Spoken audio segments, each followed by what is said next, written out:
India में divorce क्यों बढ़ रहे हैं और उसके क्या मेजर फैक्टर्स हैं। India is witnessing a significant rise in divorce. Cricketer Shikhar Dhawan and his estranged wife Aisha Mukherjee are finally divorced. अगर आप उस मैरिज में, उस रिलेशनशिप में खुश नहीं हो तो ज़बरदस्ती आपको बांध के नहीं रखा जा सकता। अभी नेटफ्लिक्स पे की मूवी भी आई थी आर माधवन की, उसमें भी मैरिज से रिलेटेड इशू चल रहा है। आपका और हमारे नहीं हो पाएगा। मतलब आप कह रहे हैं कि शादी कुछ टाइम के बाद लुप्त हो जाएगी और डाइवोर्स भी लुप्त हो जाएगा। अनटिल और अनलेस एक आर्टिफिशियल इंटेलिजेंस का इतना ज़्यादा कहते हैं कि बोलबाला हो जाए कि आदमी भी रोबोट बन जाए और कहते हैं कि अभी शादी की तो ज़रूरत नहीं है और कर भी लेंगे तो बेनिफिट नहीं। 26 से 40 साल की उम्र के युवाओं ने ये कहा कि वो ना तो शादी करना चाहते हैं। जैसे दो लोगों ने डाइवोर्स के बारे में सोचा, तो जब वो डाइवोर्स के बारे में सोचते हैं तो क्या उन्हें अपनी फैमिली में डिस्कशन करना चाहिए? ये तो पर्सनल चॉइस है। अगर आप कोर्ट में जाओगे, डाइवोर्स होगा तो साइन आप ही के होंगे। तो हम ऐसे चुपके से कॉल वगैरह सब रिकॉर्ड कर सकते हैं? देखिए, दो चीज़ें होती हैं। एक जिससे आप बात कर रहे हो ना, हम जैसे आपस में फ़ोन पे बात करते हैं, हस्बैंड वाइफ अगर आपस में फ़ोन पे बात कर रहे हैं तो वो एक दूसरे की कॉल रिकॉर्डिंग कर सकते हैं। लेकिन ऐसे जिन पे फॉल्स एलिगेशन लगा है, उनके 4-4, 5-5, 10-10 साल खराब हो गए, उसकी भरपाई नहीं होती। कौन करेगा? उसकी कोई नहीं करेगा। तो उनका क्या होगा? कुछ नहीं होगा। 80 साल के आप बता रहे हैं लोग डाइवोर्स ले रहे हैं, बट ये कहाँ तक सही है? जो लोग 65 साल की उम्र में संन्यास ले लेते थे, कहते थे कि मैं अपनी पत्नी को उसके पैर छूएगी, तू भी मेरी माँ समान है, मैं जा रहा हूँ घर छोड़ के, तो अनऑफिशियली डाइवोर्स ही है वो भी।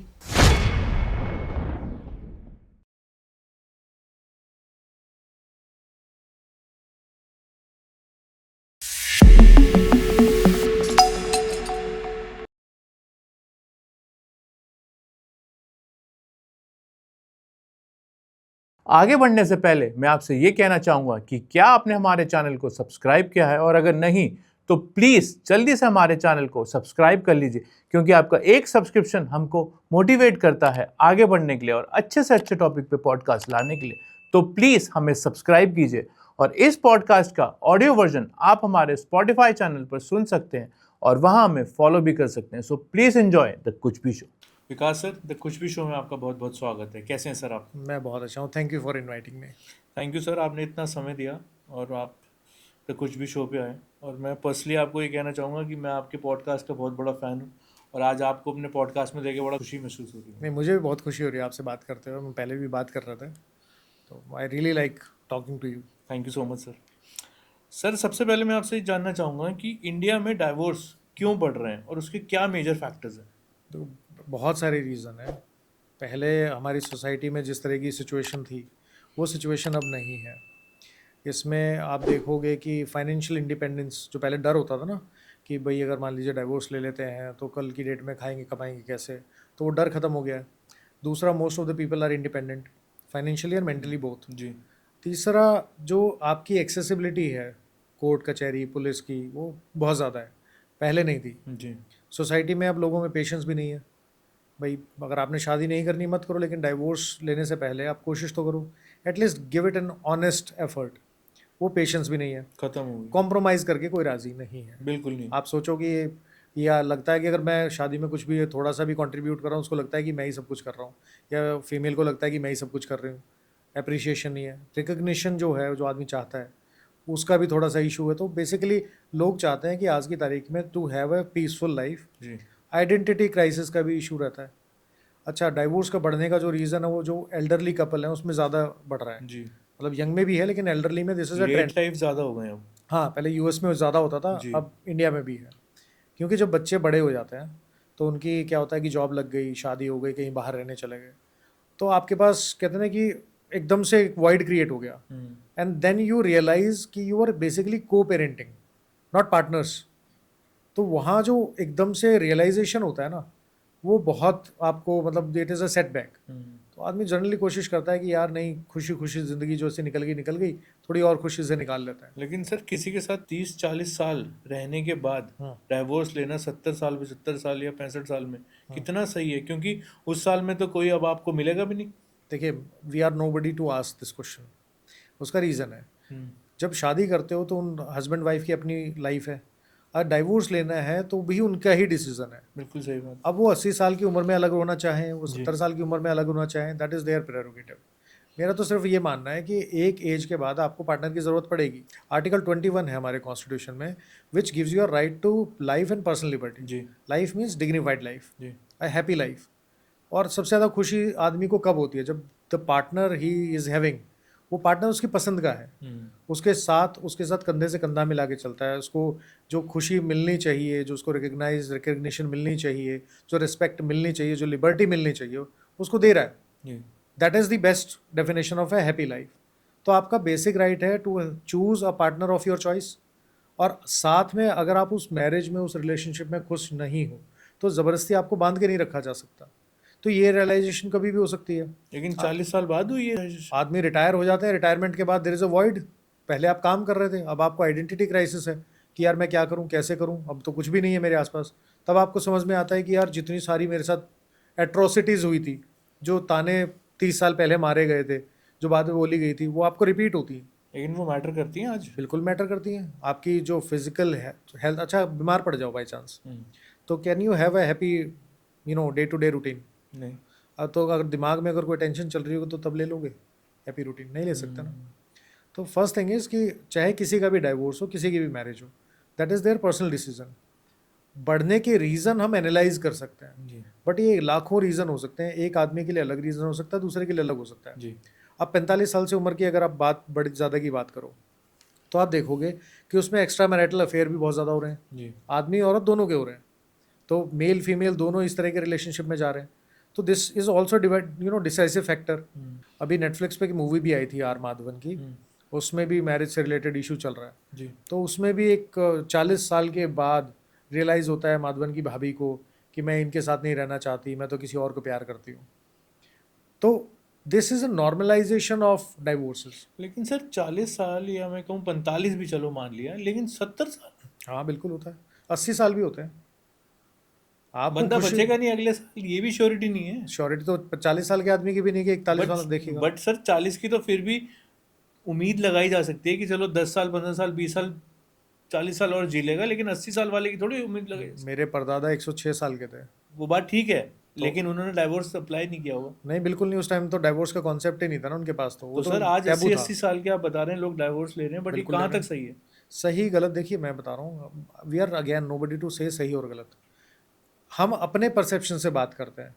आज हम देखेंगे जिन लोगों की आप बात कर रहे हो, उनकी एक्सपीरियंस मेरी एज से ज़्यादा है जी, सही। तो उनकी लाइफ में उन्होंने क्या जिया है, एक दूसरे को कितनी रिस्पेक्ट दी है, किस सिचुएशन को उन्होंने झेला है, हमें नहीं पता ना, और हम कभी इमेजिन भी नहीं कर सकते। बिल्कुल सही बात। तो उनका जो लाइफ का जो पाथ है वो अलग है। उन्होंने वो जो आउटकम जो आज लेके आ रहे हैं, वो अपना अलग होना चाह रहे हैं, वो उनका surely that is their personal decision. आप अलग होना चाहते हो, बट ये है कि आज वो हिम्मत कर पा रहे हैं कि उस रिलेशनशिप से बाहर आना है, उस कहते हैं एक बाउंडेशन से बाहर आना। लोगों को जनरली पता है क्या है, बाहर जाने की आदत है कि भाई मुझे इंडिपेंडेंट होना है, मुझे फ्रीडम चाहिए, which is abstract concept. Absolute freedom does not exist. Okay, having said that, अब उनको लगता है कि हमें फ्रीडम चाहिए लाइफ को अपने हिसाब से जीने की, या फिर आप उस उम्र में आ गए, आपका दिल किसी और के साथ लग गया, या फिर आपके साथ जो पुराना एक कहते हैं क्रूअल बिहेवियर हो रहा था, मेंटल हेरेसमेंट चल रहा था, सडनली यू रियलाइज कि I don't want to live in that situation, अब मैं अलग होना चाहता हूँ या होना चाहती हूँ। इसके अलावा हो सकता है कि बच्चे बाहर चले गए, उनको लगता है कि यार अब हमारी जिम्मेदारियाँ पूरी हो गई हैं। पहले लोग संन्यास भी तो लेते थे, तब तो किसी ने क्वेश्चन नहीं उठाया। संन्यास नहीं लेते थे लोग, कहते थे कि अब संन्यास इज अ डिफरेंट थिंग। नहीं, लेकिन संन्यास में भी आप अपनी वाइफ को माँ बोलते हो। तो डाइवोर्स आपने एक मोहर लगवा दी कोर्ट की, तो दिस इज़ अ टैबू। हम क्वेश्चन उठाने वाले हो गए कि यार नहीं ये तो गलत है, 80 साल का आदमी क्यों डाइवोर्स ले रहा है। अरे हमारी खुद की उम्र 50 साल नहीं है, हम 80 साल वाले पे क्या क्वेश्चन उठाएंगे।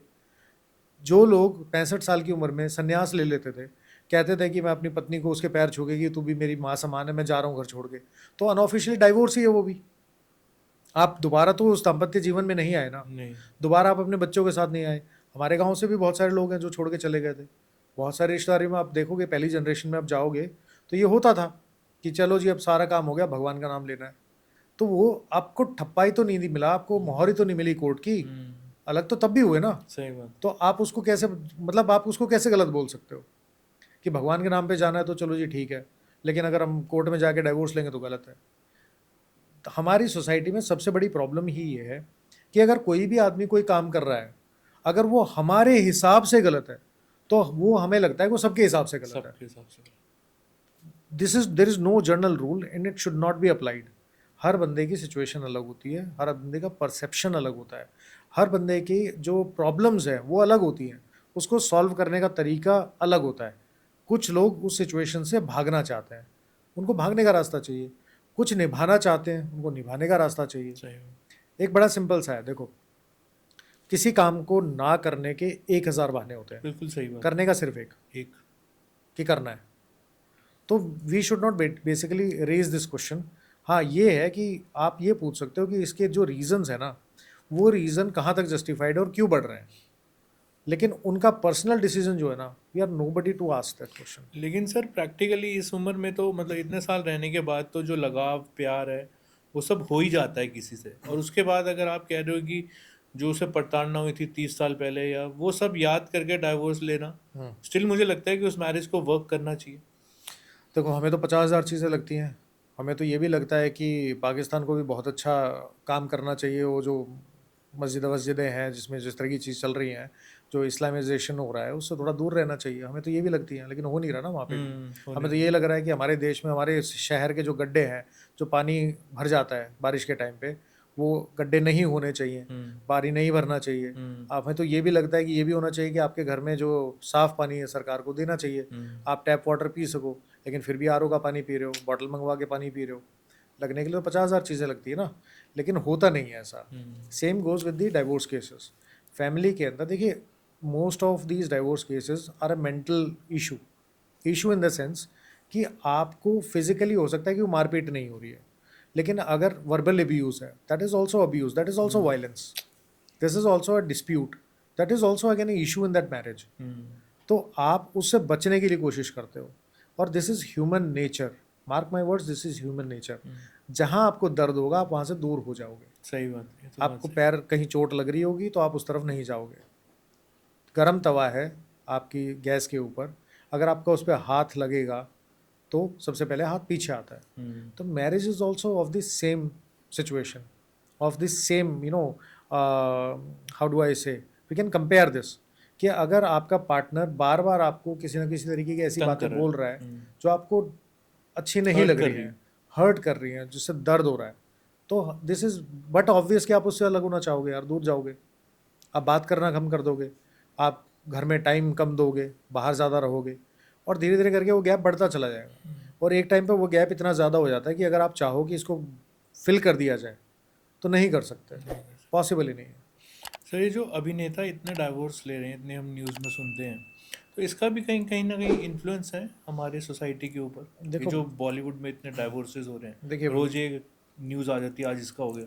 बॉलीवुड जो है ना, जनरली इसके पास दो पावर हैं. एक तो ये कि ये सोसाइटी की रियलिटी बता सकते हैं, दूसरा इस सोसाइटी को शेप कर सकते हैं. This kind of thing which are being shown in Bollywood, तो ये क्या करते हैं कि उन चीज़ों को नॉर्मलाइज कर देते हैं. अगर ये देख रहे हैं कि सेलिब्रिटी डाइवोर्सेज हो रहे हैं, सेलिब्रिटी डाइवोर्स होने के रीज़न अलग अलग हैं. जो मेन रीज़न मुझे समझ में आता है वो ये है कि everybody wants to have a peaceful and happy life. Bollywood में पर्दे पे, मतलब जो आपने मूवी में देखा है, जो चीज़ें हैं, वहाँ पे अलग तरह की पिक्चर है, उनकी पर्सनल लाइफ अलग होती है.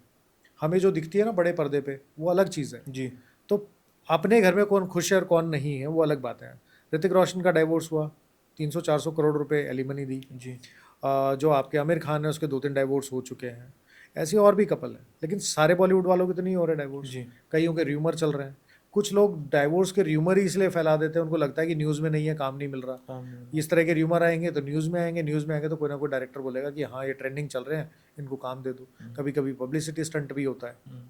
लेकिन उन तरह के उनके लोगों के जो डाइवोर्स हैं वो अपना PR मैनेज कर लेता है, और उनको देख के हमारी सोसाइटी में एक मैसेज आता है कि this is a normal thing.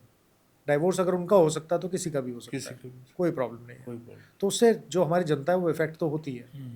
बात घूम फिर के एक ही चीज़ पे आती है कि you have a right to have a dignified and happy life. That's it.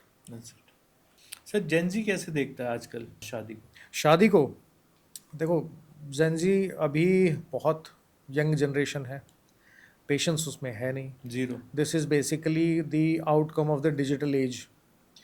पैदा हुए हाथ में मोबाइल फ़ोन, आईपैड और ये सब चीज़ें होती हैं। आपको बात करनी है तो आपके पास कम्युनिकेशन के टूल हैं। हमारे टाइम पे तो होता था कि किसी दोस्त से बात करनी तो उसके घर जाना पड़ता था, चाहे गली में या अदरवाइज़। आजकल क्या होता है कि आपको व्हाट्सएप है, सोशल मीडिया है, उस पर बात की तो की। तो उस वजह से they are not able to handle the emotional trauma. वो कर ही नहीं सकते क्योंकि उनकी वो ट्रेनिंग ही नहीं हुई है कि किसी ने कुछ गलत कर दिया तो उससे कैसे बात करनी है, उस रिलेशनशिप को कैसे ठीक करना है।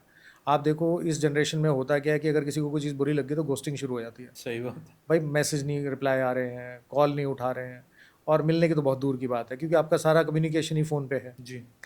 तो इमोशनल ट्रॉमा ना झेलने की वजह से उनको लगता है कि मैरिज में जाएंगे या रिलेशनशिप में रहेंगे तो बाउंडेशन भी नहीं चाहिए क्योंकि आपको अकेले रहने की आदत पड़ी हुई है। आप सुबह से शाम तक अपने एक इलेक्ट्रॉनिक डिवाइस को हाथ में लेते हो और आपकी दुनिया है वो आइसोलेट किया हुआ आपने एक आप बबल में रह रहे हो। जब तक आप उससे बाहर नहीं निकलोगे तब तक आप इस लायक तैयार नहीं हो सकते कि जो हार्श रियलिटी है ना अपनी सोसाइटी की उसको झेल सको।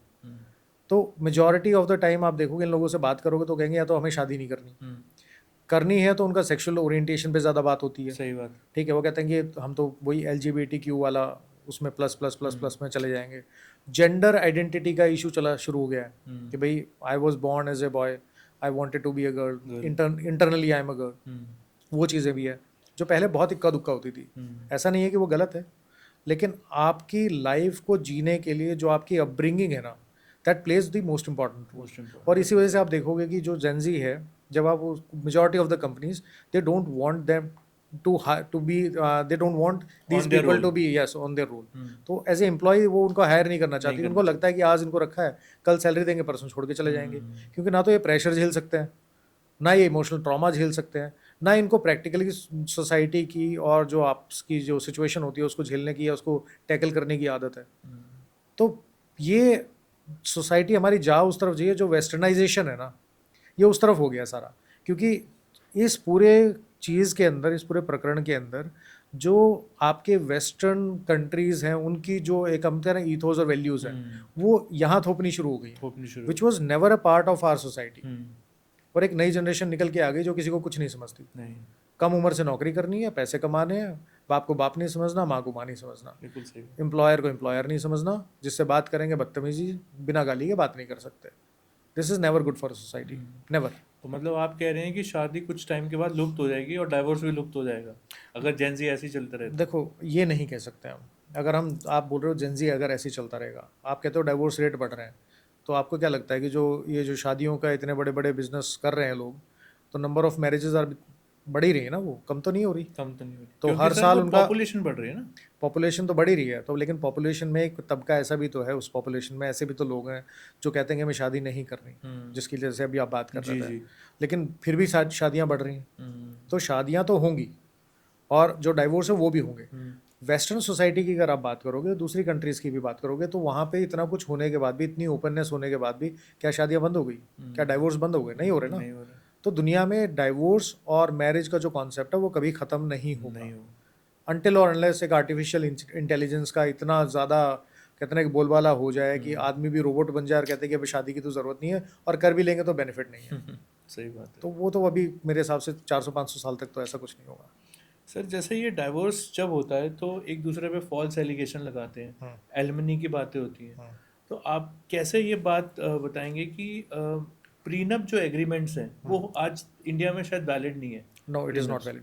तो वो उस पर काम क्यों नहीं किया जाता कि प्रीनप्स वैलिड होगी? अगर दो बंदे मिले, उन्होंने शादी करी, जो तेरा वो तेरा, वो जो मेरा वो मेरा, जो हमने बनाया वो हमारा, हम बांट लेते हैं। पर आज प्रीनप्स होते नहीं है, बट उसके चक्कर में बाद में बहुत सारी एलिमनी देनी पड़ती है, बहुत सारा इशू होता है। तो क्या गवर्नमेंट को इस पर काम नहीं करना चाहिए? प्रीनप हमारी गवर्नमेंट इसके ऊपर काम नहीं करना चाहती अभी, और बहुत मुश्किल है गवर्नमेंट के लिए, क्योंकि हमारी जो संस्कृति है वो शादी को एक कॉन्ट्रैक्ट नहीं समझती है। Apart from a particular religion, Muslim लोग हैं वो समझते हैं उनकी जो मैरिज है that is a pure contract. उसमें महर लिखी होती है कि वाइफ का डाइवोर्स होगा हस्बैंड से तो उसको कितनी महर मिलेगी जी। मेंटेनेंस वो भी क्लेम कर सकती है, ऐसा नहीं करती है। एलिमनी वो भी क्लेम कर सकती है, लेकिन महर इज़ दी एलिमनी। बाकी रिलीजन्स का लिए क्या करेंगे आप? हिंदुओं में तो it is a sacrament, it is not a contract. हम तो कहते हैं कि 7 फेरे ले लिए तो 7 जन्म के लिए आप एक साथ हो। आजकल है नहीं ना, ऐसा देखो, जन्म अगले जन्म की तो किसने देखी है, किसने देखी, लेकिन ऐसी मैरिजेस भी हैं जो बहुत लंबे टाइम तक चलती हैं। तो हम ये नहीं कह सकते ना कि भाई सारी की सारी मैरिजेस ही ख़राब हो रही हैं, सारे के सारे लोग डाइवोर्स की तरफ जा रहे हैं। हर तरीके की हमारी सोसाइटी ऐसे, आपको हर तरीके के लोग मिलेंगे, हर तरीके के ग्रुप मिलेंगे, हम जनरलाइज नहीं कर सकते हैं कुछ, पहला। दूसरी चीज़, जब हम बोलते हैं कि दाम्पत्य और जो हमारी शादी है, विवाह है, अगर वो सेक्रामेंट है तो वो संस्कार है, और संस्कार आप वापस कैसे ले लोगे एक बार संस्कार करके? डाइवोर्स आपको एक कॉन्सेप्ट दे दिया है कि आप अपनी लाइफ को अच्छे तरीके से जी सको। अगर आपके साथ, अब मान लीजिए जैसे गांव की बात करते हैं, कई गांव ऐसे हैं जहां औरतों के साथ बहुत एट्रोसिटीज़ होती हैं, हर तीसरे दिन किसी ना किसी लेडी की पिटाई हो जाती है, तो क्या वो ये डिज़र्व करती है रोज़ पिटना? नहीं करती ना। अर्बन एरियाज़ में आप देखोगे कितनी ऐसी फीमेल हैं जो आपसे बात करती हूँ, जो कहती हूँ कि रोज़ पिटाई हो रही है, बहुत इक्का दुक्का अगर हुई तो। लेकिन जिस मैरिजेस और जिस डाइवोर्स की आप बात कर रहे हो, वो सारा मीडिया कवरेज सिर्फ अर्बन एरिया से आता है, जहाँ उतनी एट्रोसिटीज़ नहीं हो रही, नहीं होती, जहाँ ईगो क्लैश ज़्यादा है। सही बात, ठीक है।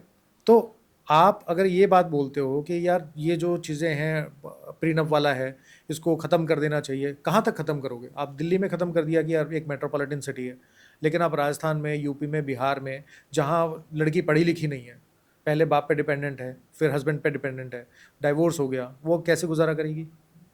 We need to see the entire society as a whole. हम ये नहीं कर सकते ना कि भाई 5 किलोमीटर के लिए ये कानून है और 5 किलोमीटर के लिए ये कानून है, ये नहीं कर सकते, नहीं कर सकते। यूनिफॉर्मिटी आनी चाहिए। सरकार खुद नहीं चाहती कि जो फीमेल है वो कमाएं, वो आगे आए।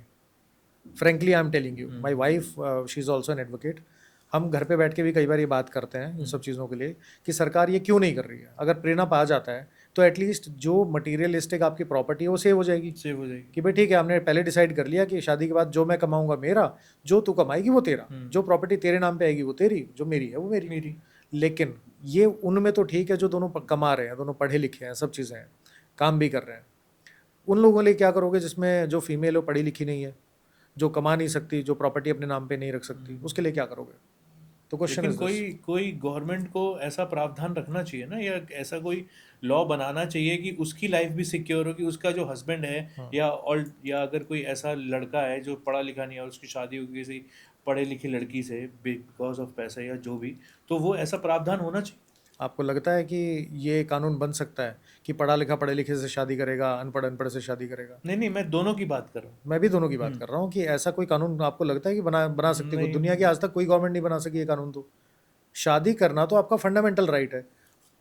To marry the person of your choice is your fundamental right. But अगर वो अनएजुकेटेड है या पढ़ा लिखा नहीं है, लड़का लड़की कोई भी, बट अगर वो डाइवोर्स लेते हैं तो जो प्रीनप एग्रीमेंट है उसके हिसाब से उनको एलिमनी या जो बंटवारा है वो होना चाहिए। तो आपको, चलो इसको भी आप कर लेते हैं, अगर प्रीनप मान भी लेते हैं कि हमारे इंडिया में प्रीनप को वैलिड कर लें जी, फॉर एग्जांपल, पहली बात तो उसके लिए बहुत सारे कानून बदलने पड़ेंगे, क्योंकि agreement is basically a contract between two private parties. अगर हम आज एग्रीमेंट कर लेते हैं कि आप और हम दोनों मिल के अगर किसी को मर्डर कर देते हैं तो हम दोनों में से किसी को सज़ा नहीं होनी चाहिए, तो क्या वो कानून बदल जाएगा? नहीं बदलेगा ना।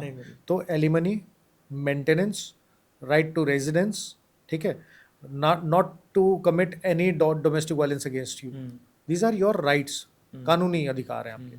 तो अगर कोई एग्रीमेंट कर भी लेगा कि बाद में इसको मेंटेनेंस नहीं मिलनी चाहिए, इसको एलिमनी नहीं मिलनी चाहिए, तो वो कानून बिना बदले और उस एग्रीमेंट के हिसाब से उसके ऊपर कैसे आ जाओगे आप?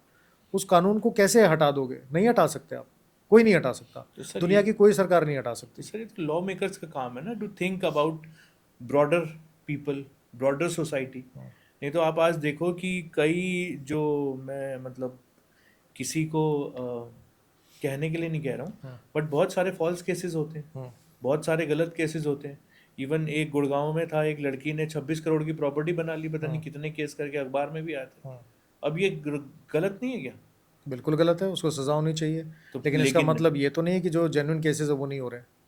अगर मान लीजिए 1000 केस होते हैं, उसमें से 50 केस जो हैं फॉल्स केसेस हैं, अगर 100 केसेस ले लो, आपकी बात मान लेते हैं 500 केस ले लेते हैं कि आधे केस जो हैं फॉल्स हैं और आधे बिल्कुल सही है। तो फॉल्स केसेस के कारण जो जेन्युइन विक्टिम्स है, क्या उसको छोड़ देना चाहिए? नहीं, बट कुछ ना कुछ प्रावधान होना चाहिए। उनके लिए प्रावधान है ना, प्रावधान है, उसका इम्प्लीमेंटेशन नहीं है।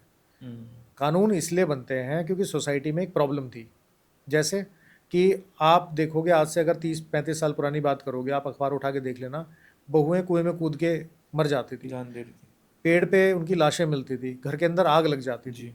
ठीक है, मेरा एक क्वेश्चन है, एक केस के अंदर हमने कोर्ट में भी ये डिस्कस किया था कि ऐसा क्यों होता था कि सिर्फ बहू ही घर में जल के मरती थी, ननद नहीं मरी आज तक। जस्ट टेल मी कि भाई अगर पेड़ पे किसी की बॉडी लटकी हुई मिली है, कि बोल दिया इसने फांसी ले ली, तो सिर्फ बहू ही क्यों लटकी हुई मिली है? सास या फिर जो ननद है या कोई और जो घर की जो वहाँ की बेटियां हैं वो तो नहीं मिली। तो उस टाइम कानून आया डाउरी डेथ का कि शादी के 7 साल के अंदर, क्योंकि दहेज भी लेते थे लोग, जितनी शादियां उतने दहेज, तो कि शादी के 7 साल के अंदर अगर किसी की अननेचुरल डेथ हो जाती है, सस्पिशियस सर्कमस्टेंसेज हैं, तो उसको हम डाउरी डेथ की कैटेगरी में लेते हैं, अगर शादी से पहले उसके साथ कोई क्रुएलिटी हुई है तो। ठीक, अब 7 साल का ये प्रिजम्पशन है, अदरवाइज तो मर्डर होना चाहिए था जी। तो बहुत बार ऐसा होता है कि मर्डर के लिए आपको प्रूव करना बहुत मुश्किल होता है, तो इसलिए गवर्नमेंट एक कानून लेके आई। बहुओं के साथ एट्रोसिटीज होती थी तो क्रुएलिटी का कानून आया। आज जब फॉल्स केसेस बढ़ गए हैं तो आप देखोगे कि कोर्ट के भी इस तरह के जजमेंट आते हैं, दोनों तरह के आते हैं। मैं ये नहीं कह रहा हूँ कि सारी चीज़ें बिल्कुल कहते हैं ना कि वो एक जैसी हाँ साफ है, ऐसा नहीं है, दोनों तरह के जजमेंट आते हैं। लेकिन कोर्ट की बहुत सारी जजमेंट ऐसी हैं जिसमें कोर्ट ये बोलता है कि जो भी फॉल्स केस कर रहा है उसको पनिशमेंट होनी चाहिए। 30,000 कोर्ट में भी किसी ने, फीमेल ने अपने ससुर और पति जो है उनके ऊपर केस किया था, जब बाद में वो बरी हो गए तो कोर्ट ने डायरेक्शन दिया कि इस लड़की के अगेंस्ट जो है, पढ़ी लिखी है और जो उसके फादर हैं उसके खिलाफ एक्शन लिया जाए।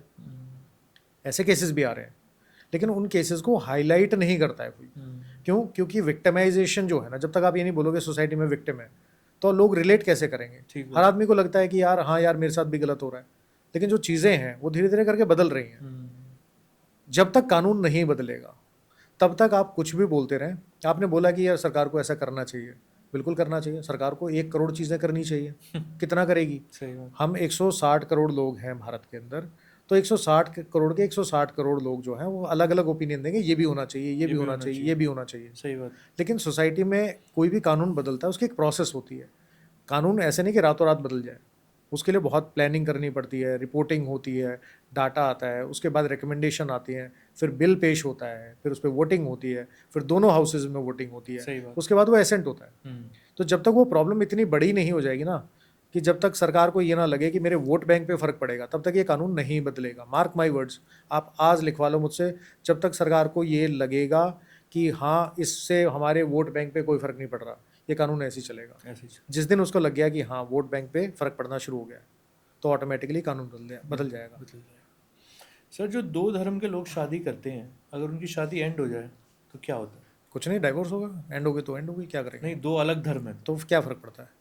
हमारे पास अलग अलग कानून है। एक हिंदू है तो हाँ, तो वो स्पेशल मैरिज एक्ट में शादी कर सकते हैं, कन्वर्ट होने की भी ज़रूरत नहीं है। कानून है, हिंदुओं के लिए अलग कानून है, मुस्लिम के लिए अलग कानून है, क्रिश्चियंस के लिए अलग कानून है, अगर वो आपस में शादी करते हैं तो। लेकिन अगर 2 धर्म के लोग, 2 अलग अलग रिलीजन के लोग अगर शादी करते हैं तो उनके लिए स्पेशल मैरिज एक्ट का प्रोविजन है, वहाँ आप शादी कर सकते हो, कोई प्रॉब्लम नहीं है किसी तरह की। सर, जैसे हम डाइवोर्स के बारे में, जैसे 2 लोगों ने डाइवोर्स के बारे में सोचा, तो जब वो डाइवोर्स के बारे में सोचते हैं तो क्या उन्हें अपनी फैमिली में डिस्कशन करना चाहिए कि हाँ ये तो पर्सनल चॉइस है, बट आप क्या सजेस्ट करते हैं कि करना चाहिए अगर शादी बच सकती है, या फैमिली से बिना करे डाइवोर्स के लिए? अगर आप शादी को बचाना चाहते हो तो आपको बात करनी चाहिए, आप अलग होना चाहते हो तब भी बात करनी चाहिए, because at the end of the day आपकी फैमिली के लोग तो आपके साथ कहीं ना कहीं तो सहानुभूति रखेंगे, खड़े होंगे, but at the end of the day it is your decision. अगर आप कोर्ट में जाओगे, डाइवोर्स होगा तो साइन आप ही के होंगे, तमगा अगर लगेगा, जो मेडल मिलेगा डाइवोर्स का वो आपको ही मिलेगा। ठीक, डिस्कस करना ठीक है, राय लेनी चाहिए, बात करनी चाहिए, अगर सॉर्ट आउट हो सकती हैं। देखो डाइवोर्स के टाइम पे या जब भी कोई डिस्प्यूट आता है हस्बैंड वाइफ का, तो 2 ही आउटकम होते हैं, या तो आप दोनों कहते हैं कि थोड़ा सा तुम चलो, थोड़ा हम चलते हैं, कॉम्प्रोमाइज़ करते हैं, आगे बढ़ते हैं, will have a happy life, या फिर बोलते हैं कि हमें अलग होना है। इन बोथ द सिचुएशंस आपको ये ज़रूर ध्यान रखना चाहिए कि दोनों सिचुएशंस के आउटकम आपके साथ क्या रहेगा। मैं बहुत लोगों को बोलता हूँ कि अगर आपको लगता है कि कोई छोटी मिसअंडरस्टैंडिंग है, या तो आप शादी करो मत यार, पहली बात तो अगर आपका मतलब लगता है ना कि नहीं निभा सकते तो मत करो, और अगर शादी कर ली तो निभाने की कोशिश करो। नहीं निभ रही है तो डोंट मेक इट अगली, ऐसा नहीं है कि दूसरे पे कीचड़ फेंकना शुरू कर दिया, 50,000 चीज़ें कर दी, पर लालच भी आता है फिर बीच में। कहते हैं कि यार करेंगे तो फिर थोड़ा प्रेशर बनेगा, पैसे मिलेंगे। हमने शादी में 5 करोड़ रुपए लगाए थे, 2.5 तो मिलने चाहिए। लगाए क्यों थे तुमने? सही बात। भाई नहीं लगाते, एफडी करा के रख लेते, कोर्ट मैरिज करो, जितने रिश्तेदार हैं उनको बुलाया, जो भी है तो आशीर्वाद लो। ज़्यादा करने की ज़रूरत नहीं ना। आप पहले बहुत शोशाबाजी करते हो, उसके बाद फिर रोना पीटना शुरू हो जाता है कि हमने तो इतना खर्चा कर दिया, लोन भी लिया था, बिजनेस का भी लॉस हो गया, ये पैसा भी लग गया, और सारे लड़के वालों से वसूलेंगे हम तो। भाई ज़रूरी थोड़ा ना कि आपकी बेटी भी दूध की धुली है, और ऐसा ज़रूरी नहीं कि उसका हस्बैंड भी बहुत अच्छा है। सही बात। और लाइफ इज़ अनप्रेडिक्टेबल। तो जब डाइवोर्स के लिए आप आगे बढ़ते हो तो मेरा एक क्वेश्चन रहता है कि आज आप बोल रहे हो कि आपका स्पाउस जो है that is not a good person, तो क्या गारंटी है कि जिससे दोबारा शादी करोगे वो इससे अच्छा है, इससे बुरा मिलेगा या नहीं मिलेगा? I agree with this. तो it is all about your choices, you will reap what you sow, that's it. जो बीज बोओगे वैसे फल मिलता रहेगा।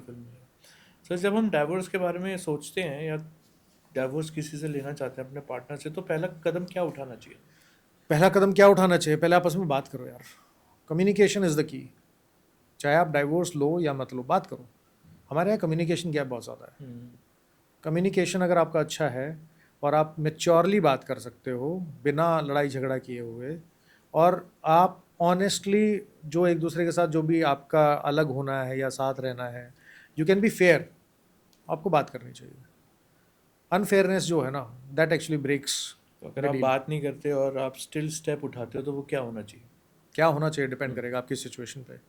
अगर आप बात नहीं करते हो और आप कहते हो कि जी मुझे तो बेसिकली डाइवोर्स लेना ही है, तो आपके ऊपर डिपेंड करेगा कि आपको क्या स्टेप लेना चाहिए। क्या स्टेप? हाँ, बट मोटा मोटी ये है कि आप अपना अगर डाइवोर्स लेना है तो you can never be sure कि आपके जो पार्टनर हैं वो आपके इस डिसीजन के ऊपर कितना रिटेलिएट करेंगे, किस तरीके से रिएक्ट करेंगे। लेकिन before filing a divorce be prepared. तो आपके एविडेंस वगैरह जो है ना वो हैव अ कॉपी, यस, वो होनी चाहिए अगर डाइवोर्स लेना है तो। बट सर आप क्या सजेस्ट करते हो कि जो म्यूचुअल डाइवोर्स है वो ज़्यादा आसान होता है नॉर्मल ये जो एलिगेशन एक दूसरे पे लगाना कीचड़ उछालने से ज़्यादा? देखो आसान कुछ नहीं होता, शादी भी आसान नहीं होती। आपको क्या लगता है कि पहला रिश्ता आती शादी हो जाती है? नहीं होती ना, कई साल निकल जाते हैं। ऐसे बहुत सारे लोग हैं जो 15 साल से लड़का लड़की देख रहे हैं, शादी नहीं हुई। ना तो शादी आसान है, और शादी होने के बाद ना उसको निभाना आसान है, और अगर नहीं निभती है तो ना डाइवोर्स आसान है। और डाइवोर्स लेने के बाद जो आपके, मैंने बोला ना कि तमगा लाइफ में जो मेडल मिला है डाइवोर्स का, उसके बाद आपकी वो जो लाइफ है ज़रूरी नहीं कि वो भी आसान होगी। ठीक है। Life is never easy, it is all about your choices and it is all about the outcome of those choices. अगर आपकी चॉइस है तो you should own the outcome, the result. ठीक है, फिर ब्लेम मत करो किसी को, और फॉल्स ब्लेम तो करना ही नहीं चाहिए। हो रहा है, लड़ रहे हैं, 50,000 चीज़ें हो रही हैं, that is the harsh reality of the society. करना नहीं चाहिए, और चाहिए नहीं चाहिए तो 1,00,000 लोग हैं, कुछ भी बोल सकते हैं। सही। सर आप थोड़ा डाइवोर्स का प्रोसेस बता सकते हैं कि मतलब फ्रॉम फाइलिंग और जब फाइनल डाइवोर्स हो जाता है उसका प्रोसेस थोड़ा सा बता सकते हैं? देखो दो तरह के डाइवोर्स हैं। एक म्यूचुअल कंसेंट पे अगर आप जाते हो तो उसका प्रोसेस थोड़ा अलग है, अगर कंटेस्टेड पे जाते हो तो अलग होता है। अगर म्यूचुअल कंसेंट पे जाते हैं तो आपका जो एक दूसरे से सेपरेशन है वो 1 साल का होना चाहिए। ओके। 1 साल का सेपरेशन होगा, उसके बाद आप 2 पिटीशन फाइल करते हो म्यूचुअल कंसेंट पे, पहली और दूसरी। पहली पिटीशन फाइल करोगे, हस्बैंड वाइफ दोनों को साइन करना पड़ता है, कोर्ट फीस लगेगी, अटेस्टेशन होगी, सब कुछ होगा, फाइलिंग होगी, उस पर डेट मिलेगी, फैमिली कोर्ट में दोनों को जाना पड़ेगा। वहाँ जाके जैसा आपको बताओगे कि we don't want to live together, आप डाइवोर्स आप दे दीजिए। वहाँ से पहले जो आपका ऑर्डर है वो हो जाएगा। उसके बाद 6 महीने का टाइम मिलता है, विद इन 6 मंथ्स आप सेकेंड मोशन फाइल करते हो। कभी कभी 6 महीने के बाद करते हैं, कभी कभी वेव ऑफ हो जाता है डिपेंडिंग अपॉन द सिचुएशन। फिर आप सेकेंड मोशन फाइल करोगे, उसके बाद आपको डिक्री जो है डाइवोर्स की वो मिल जाएगी। ये है म्यूचुअल कंसेंट का। अगर कंटेस्टेड है तो आप में से कोई भी, हस्बैंड या वाइफ दोनों में से कोई भी अपनी जो पिटीशन है वो फाइल कर सकता है थ्रू एन एडवोकेट। जज साहब के सामने आएगी, वो उस पर नोटिस या सम्मन इशू करेंगे, दूसरी पार्टी को सम्मन जाएंगे, फिर वो अपना जवाब दाखिल करेंगे। जवाब दाखिल करने के बाद आपका जो रेप्लिकेशन है, रिजॉइंडर वगैरह वो फाइल होगा। उसके बाद इश्यूज़ फ्रेम होंगे, फिर आपकी गवाही होगी, फिर उसके बाद आपकी अपोजिट पार्टी की गवाही होगी, उसके बाद जाके आर्ग्यूमेंट होंगे, और उसके बाद जाके आपका जो डाइवोर्स है वो फाइनल होगा। इसके बीच में मिसलिनियस एप्लीकेशन लग जाते हैं, कस्टडी की लग जाएगी, मेंटेनेंस की लग जाएंगी, मतलब 50 एप्लीकेशन है, कुछ भी लगा सकते हो। कितना टाइम लग जाता है सर जनरली डाइवोर्स लेने में? डाइवोर्स में मिनिमम साइड पे बात करते हैं, अगर कोर्ट बहुत फास्ट काम करेगा तो आप पिटीशन फाइल करते हो, मान के चलो कि 1 हफ्ता आपकी ड्राफ्टिंग फाइलिंग में लग गया, उसके बाद सम्मन इशू होंगे तो कोर्ट सामने वाले को भी टाइम देगा क्योंकि कोर्ट केसेस बहुत ज़्यादा हैं, तो 3 महीने की डेट लग जाती है। उसके बाद अपोजिट पार्टी आएगी, फिर वो कहेंगी हमें अपना रिप्लाई फाइल करना है, तो उसको 30 डेज़ टू 90 डेज़ 120 दिन का 4 महीने का टाइम तकरीबन मिलता है, जवाब दाखिल करेंगे। 7 महीने ही हो गए, फिर उनका जवाब अगर टाइमली आ जाता है तो उसके बाद आपका एप्लीकेशन रीजॉइंटर जो भी फाइल करना है आप फाइल कर सकते हो। इश्यूज़ फ्रेम होंगे तो 1 या 2 डेट उसमें लग जाएंगी। उसके बाद आपकी गवाही होगी, अप्रॉक्सीमेटली मान के चलो 2 या 3 डेट उसमें लग जाएंगी। फिर सामने वाले की गवाही होगी, 2-3 डेट उसमें लग जाएंगी। तो नाना करते हुए मान के चलिए कम से कम 10 से 15 डेट आपकी लगेगी। अगर 15 डेट लगती हैं, फास्ट काम होता है, तो 3 महीने की एक डेट लगा लीजिए, तो लगभग 45 महीने जो है 4 साल के 4 आसपास का, साल अगर चार फास्ट फास्ट होता है काम कर तो रहा है तो 4 साल लगेंगे हमारे सोसाइटी के, हमारे सिस्टम के जिस हिसाब से। सिस्टम के हिसाब से। अगर बहुत फास्ट काम हो रहा है, हर डेट पे वो काम हो रहा है जो होना चाहिए। आपने कभी देखा 4 साल में कोई डाइवोर्स हो गया हो? 2 साल में भी देखा है मैंने तो। हम्म? हाँ देखा। लेकिन वो म्यूचुअल हो गया होगा लास्ट? नहीं कोर्ट म्यूचुअल के नहीं, हिसाब से। कंटेस्टेड।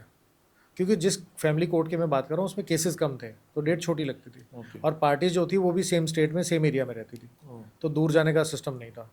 बट 4 साल लग जाते हैं जन। 4 साल तो उस प्रोसेस है। अब इसके बीच में अगर 2 डेट पे जज साहब छुट्टी पे चले गए 6 महीने बढ़ गए, 1 डेट पे स्टेनो छुट्टी पे चले गए 3 महीने बढ़ गए, 1 डेट पे आपके वकील साहब नहीं आए 3 महीने बढ़ गए। उसके बाद मान लीजिए कि किसी 1 डेट पे या 2 डेट पे आपकी पार्टी नहीं आई तो 6 महीने उसमें बढ़ गए। हो सकता है कि इसके अलावा अगर कोई मिसलिनियस एप्लीकेशन लग गई तो 1 साल उससे मिसलिनियस एप्लीकेशन पे ही चल रहा है मामला। कई बार ऐसा होता है कि कोर्ट जज साहब का ट्रांसफ़र हो गया, नए जज साहब नहीं आए तो कोर्ट वेकेंट है।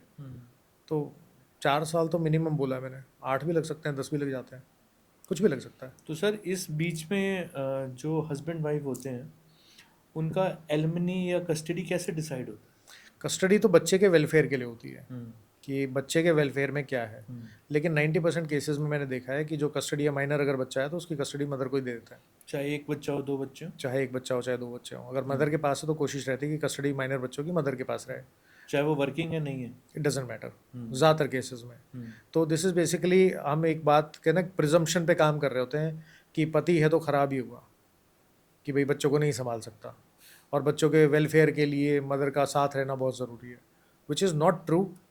ठीक है, which we can not universalise it, we can not implement the same thing for every person. बहुत सारे ऐसे पति भी होते हैं जिन्होंने अपने बच्चे के लिए सारा काम खुद ही किया होता है, सही बात। और जो वाइफ है वो वाइफ उस टाइम पे अवेलेबल नहीं थी या किसी और काम में बिजी थी, and the fathers are also attached to the kid. ये भी सिचुएशन होती है, लेकिन 90% केसेस में जो कस्टडी है जनरली माँ को ही देता है। जहाँ तक रहेगी एलिमनी की बात, तो alimony has to be decided on several factors, कि दोनों की इनकम कितनी है, शादी को कितने साल हो गए हैं, दोनों की अर्निंग कैपेसिटी कितनी हो सकती है, पढ़े लिखे कितने हैं, दोनों के एसेट्स कितने हैं, किस तरह की लाइफ शादी के टाइम पे जी रहे थे दोनों साथ में। तो ऐसी सारी चीज़ें देखते हुए एलिमनी डिसाइड होती है।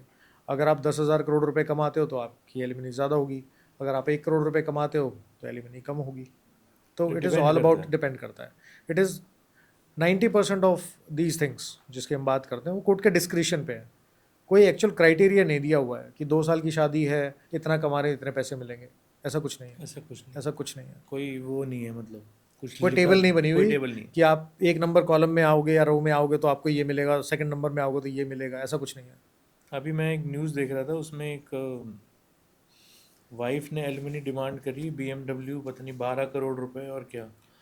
तो आई थिंक वो हाई कोर्ट का ही केस था, और उसमें जज साहब ने कहा कि जब आप कमाते हो तो आप खुद से अपना गुजर बसर करो, एलिमनी क्यों मांग रहे हो। ऐसा जनरली होता है, ऐसा बोल देते हैं, प्रैक्टिकल इक्का दुक्का केसेस में ऐसा होता है, अदरवाइज हम देते ही देते हैं। एलिमनी तो डिसाइड होती है, साइड होती है। इक्का दुक्का केसेस हैं जिसमें आप कह देते हो कि नहीं यार एलिमनी नहीं दे रहे हैं या मेंटेनेंस नहीं हो रही है, बाकी में तो होगा, आप कुछ नहीं कर सकते उसका। सर ये जो फॉल्स केस और या फॉल्स एलिगेशंस लगाते हैं, इसको कैसे कोर्ट एड्रेस करता है, मतलब किस तरीके से ये चीज़ देखी जाती है? क्योंकि बहुत सारी चीज़ें हैं जो फॉल्स लगाई जाती हैं एलिमनी एक्सट्रैक्ट करने के लिए या कस्टडी लेने के लिए, इसको कैसे देखा जाता है? देखो, जब फैमिली कोर्ट के केसेस आते हैं ना, उसके अंदर आप मान के चलो कि अप्रॉक्सीमेटली आपके 95% केसेस सेटल हो जाता है। आज होंगे, 2 साल बाद होंगे, 10 साल बाद होंगे out of the court. Out of the court, mediation में, कहीं पे भी। कितने केसेस जाते हैं मीडिएशन? मीडिएशन में मान के चलो कि जितने भी फैमिली कोर्ट के केसेस फाइल होते हैं सारे मीडिएशन में ज़रूर जाएंगे, ऑल ऑफ देम। एक बार नहीं, कई बार। अगर 498A की FIR होती है तो भी मीडिएशन मैंडेटरी है। फैमिली कोर्ट का मेंटेनेंस का केस है तो भी कॉन्सिलिएशन मैंडेटरी है, होता ही होता है। डिवोर्स का केस है, कॉन्सिलिएशन होना चाहिए, फैमिली कोर्ट्स एक्ट में लिखा है। मीडिएशन में भी जज साहब कई बार रेफ़र कर देते हैं। उसके बाद आप हाई कोर्ट जाते हो, वहाँ पे भी मीडिएशन होती है। सुप्रीम कोर्ट जाते हो, वहाँ पे भी मीडिएशन होती है। तो मीडिएशन तो होती ही होती है, और इसी वजह से जो मेजॉरिटी केसेस हैं वो कहीं ना कहीं आज नहीं तो कल सेटल हो जाते हैं। बहुत कम केसेस ऐसे हैं which actually the outcome is a decree और द फाइनल जजमेंट। अदरवाइज तो मेजॉरिटी केसेस सेटल होने वाले होते हैं। सेटल हुए। हाँ, आदमी जान बचाना चाहता है, पैसा बचाना थोड़ा ना चाहता है। पैसा तो बाहर फिर कमा लेगा यार। अपनी शांति, टाइम खरीदते हो आप, किसी तरीके से निपटाओ इसको। टाइम खरीदते हो। Time is the only currency that you can not retrieve. निकल गए तो निकल गए, पैसा दोबारा कमा लोगे। और ये मेरी एडवाइस भी रहती है लोगों को कि अगर आपकी आज सेटलमेंट हो रही है, आप बोल रहे हो कि 20 लाख रुपए में मेरे आज पीछा छूट रहा है, and the other party is saying कि 30 लाख दो, तो आप 25 में डन करके अपने घर जाओ। कोई कुछ करने की ज़रूरत नहीं है। क्यों? क्योंकि आप एडवोकेट के पास जाएंगे, से हमारे पास भी आएंगे तो फीस देनी पड़ेगी। फिर कोर्ट में जाके आपका टाइम भी तो ख़राब होगा। सही बात। आज आप मान लीजिए 30 साल के हो, 10 साल केस लड़ लिए, 40 साल के हो गए, तब आप ना इधर के रहोगे ना उधर के रहोगे, पैसे तब भी देने, तब क्या करोगे? कहाँ तक बचोगे? नहीं बच सकते। तो उस सिचुएशन की वजह से लोग क्या कहते हैं कि अपना टाइम खरीदते हैं। तो पैसा जो दिया जाता है वो इसलिए दिया जाता है कि मुझे जो टेंशन है वो हट जाए, मैं अपनी लाइफ पे ध्यान दे सकूं। 70-75 साल के हो गए, मर जाना है यार सबको। साफ सी बात है। सही बात है। तो it is better to have a peaceful life. ये this is applicable to both husband and wife. अगर एमिकेबली आप सेटल कर सकते हो, घर में बैठ के सेटल कर सकते हो, कर लो। बेडरूम में बैठ के सेटल कर सकते हो, बेडरूम में कर लो। लिविंग रूम में करना है, कर लो। जैसे ही आप कोर्ट कचहरी या पुलिस स्टेशन चले गए, उसके बाद कई साल का हैरेसमेंट है। और हैरेसमेंट जो है वो सिर्फ हस्बैंड का नहीं होता है, वाइफ का भी होता है।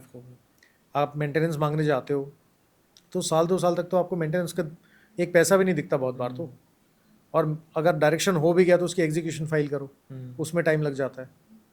तो 6 महीने साल भर तक तो कुछ भी नहीं हुआ। तो धक्के तो आप खाओगे ना। और जूते तो आपके भी घिसेंगे। और वो जो 1 साल निकल गया, the time that you could have enjoyed for your self, घूमने जा सकते थे, जॉब कर सकते थे, मूवी देख सकते हो, सेहत बना सकते हो, अच्छा सर्कल बना सकते हो, सोशल लाइफ जो अपनी सोशल लाइफ है उसको अच्छा कर सकते हो, वो आप कोर्ट कचहरी में निकाल दोगे। तो that system is so vicious, it actually grinds you. आप किसी का अगर डाइवोर्स केस फाइल हो गया, अच्छे से अच्छे दिखने वाला आदमी 3 साल के अंदर बूढ़ा हो जाएगा, या 4 साल में। ऐसा लगेगा 10 साल उम्र निकल गई। टेंशन इतनी होती है। It takes a toll, not just monetary but psychological as well, physical as well. Sir, जब डाइवोर्स फाइल करते हैं तो एक कोई ऐसी गलती जो हर कोई करता हो डाइवोर्स फाइल करते समय, एप्लीकेशन में या पिटीशन में, कोई गलती? एविडेंस कलेक्ट नहीं करते। बस वो लगता है कि अब डाइवोर्स फाइल करना है तो फटाफट एलिगेशन लगाओ, फटाफट फाइल करो। एविडेंस कलेक्ट नहीं करते हैं कि भाई डाइवोर्स फाइल करना है। आज मुझे लगता है कि डाइवोर्स, किसी को लगता है कि डाइवोर्स फाइल करना है, 6 महीने बाद कर लेना ना। Collect evidence. आपने बोला था वाइफ इज़ क्रूअल या the husband is cruel to me, और कोर्ट में जाके आपने एलिगेशन लगा दी सिर्फ। अब लड़ते रहो उस एलिगेशन पे, प्रूव करने के लिए कुछ तो चाहिए। लेकिन कलेक्ट एविडेंस। लेकिन रिकॉर्डिंग वगैरह तो अलाउड नहीं है शायद? बिल्कुल अलाउड है, कौन मना कर रहा है।